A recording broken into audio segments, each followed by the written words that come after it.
എല്ലാവർക്കും പുതിയൊരു വീഡിയോയിലേക്ക് സ്വാഗതം. ഇന്ന് വളരെ എളുപ്പത്തിൽ വളരെ ടേസ്റ്റോട് കൂടി തയ്യാറാക്കാൻ പറ്റുന്ന ഒരു സ്നാക്കിൻ്റെ റെസിപ്പിയുമായിട്ടാണ് വന്നിരിക്കുന്നത്. മെയിനായിട്ട് വേണ്ട ഇൻഗ്രീഡിയൻറ്റ് മുട്ടയാണ്. ഒരു മുട്ട വെച്ച് തന്നെ നമുക്ക് ഇതേപോലത്തെ 4-5 പീസ് തയ്യാറാക്കാനായിട്ട് സാധിക്കും. വീഡിയോ മുഴുവൻ കണ്ടിട്ട് നിങ്ങൾക്ക് ഉപകാരമാവുകയാണെങ്കിൽ സബ്സ്ക്രൈബ് ചെയ്യാനും ഷെയർ ചെയ്യാനും ലൈക്ക് ചെയ്യാനും മറക്കരുത്. അപ്പോൾ വേഗം തന്നെ വീഡിയോയിലേക്ക് കടക്കാം. ഇത് തയ്യാറാക്കുവാനായി ആദ്യം തന്നെ ഒരു പാത്രത്തിലേക്ക് 1/4 കപ്പ് മൈദ ചേർത്ത് കൊടുക്കുക. ഇനി 1/4 കപ്പ് കടലമാവ് കൂടി ചേർത്ത് കൊടുക്കുക. ഇനി വേണ്ടത് 1/2 ടീസ്പൂൺ ഉപ്പ്, ഒരു നുള്ള് മഞ്ഞൾപ്പൊടി, 1 ടീസ്പൂൺ മുളക് പൊടി, ഇത്രയുമാണ്.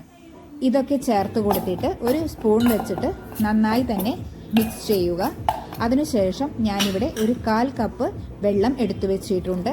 അത് മൊത്തത്തിൽ ഒറ്റയടിക്ക് ഒഴിച്ചു കൊടുക്കണ്ട, കുറച്ചായി ഒഴിച്ചു കൊടുത്തിട്ട് മാവ് ഇങ്ങനെ മിക്സ് ചെയ്തുകൊണ്ടിരിക്കുക. കുറച്ച് കട്ടിയുള്ള പരുവത്തിലാണ് നമുക്ക് മാവ് വേണ്ടത്.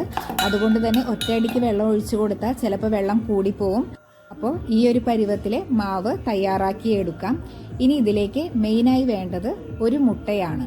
ഞാനിവിടെ വേറൊരു പാത്രത്തിലേക്ക് ഒരു മുട്ട പൊട്ടിച്ചെടുത്തിട്ടുണ്ട്. ഇനി ഇതിലേക്ക് ഒരു നുള്ള് ഉപ്പ് ചേർത്ത് കൊടുക്കുക. എന്നിട്ട് ഇത് നന്നായി കലക്കി യോജിപ്പിക്കുക. ഇനി ഇത് വെച്ചിട്ട് ഒരു ഓംലെറ്റാണ് തയ്യാറാക്കാൻ പോകുന്നത്. അപ്പോൾ അതിനായിട്ട് സാധാരണ നമ്മൾ ചെയ്യുന്ന പോലെ തന്നെ ഒരു പാൻ അടുപ്പത്ത് വെച്ച് അത് ചൂടായി വരുമ്പോൾ കുറച്ച് വെളിച്ചെണ്ണ ചേർത്ത് കൊടുക്കുക.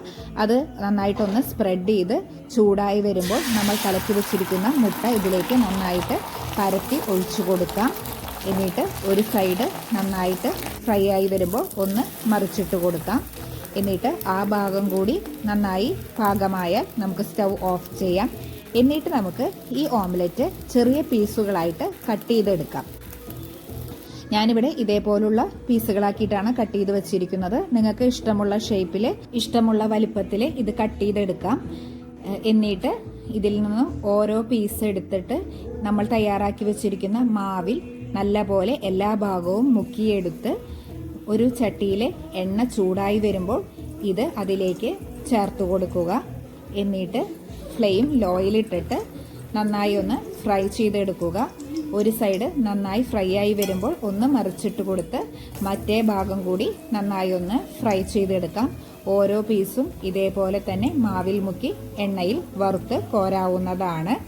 ഇത് ഫ്രൈ ആയി വരാൻ അധിക സമയമൊന്നും പിടിക്കില്ല, വേഗം തന്നെ ഫ്രൈ ആയി വന്നോളും. ഞാനിവിടെ എല്ലാ പീസുകളും നന്നായി ഫ്രൈ ചെയ്ത് എടുത്തിട്ടുണ്ട്. നിങ്ങൾ തീർച്ചയായും ഇത് ട്രൈ ചെയ്ത് നോക്കണം. വളരെ ടേസ്റ്റി ആയിട്ടുള്ള ഒരു റെസിപ്പിയാണ്, വളരെ സിമ്പിളുമാണ്. എല്ലാവർക്കും ഈസിയായി തയ്യാറാക്കാം. നല്ലൊരു വീഡിയോയുമായി വീണ്ടും കാണാം. എല്ലാവർക്കും നന്ദി.